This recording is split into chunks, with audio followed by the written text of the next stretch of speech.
What happens when everything you believed about your family turns out to be a lie in the space of a single week? Tonight on Coronation Street, Ben Driscoll didn't just lose his temper, he completely unraveled. And honestly, after the week he's had, you can almost see why. It all started with a confession that had been buried for years.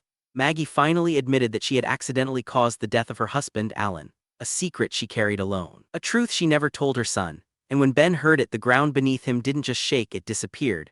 He didn't keep it to himself either, he told Eva. And just like that, Maggie wasn't just a mother with a painful past, she became someone Ben couldn't even look at.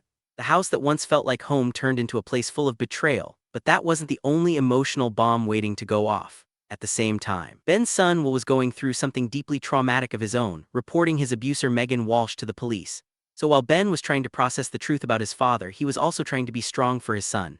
And the weight of both situations, it was too much. Then came the moment that stunned everyone at the Rovers. Ben dragged Maggie's belongings outside and threw them into the street. No quiet conversation, no private fallout. Just raw anger spilling into public view. He told her she'd been letting people down her whole life, especially him.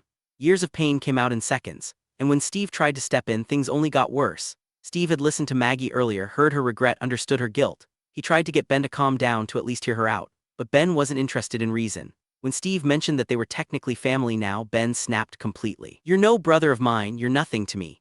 He threw Steve out of the pub, then the customers, then anyone who stood in his way. The Rovers turned from a place of comfort into a battlefield in minutes. Because for Ben, this wasn't about a pub anymore. It was about a life he no longer recognized. But the most revealing moment didn't happen in public. It happened quietly with Eva.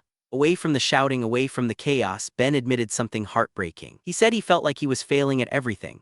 As a son, as a father, as a person, the anger faded and what was left was a man completely overwhelmed. And Eva didn't comfort him with sympathy. She stopped him in his tracks. She told him self-pity didn't suit him, that he wasn't failing, that doing his best was enough, and that for her he was still more than enough. After a week of secrets, trauma, and emotional explosions, that might have been the only sentence that actually reached him.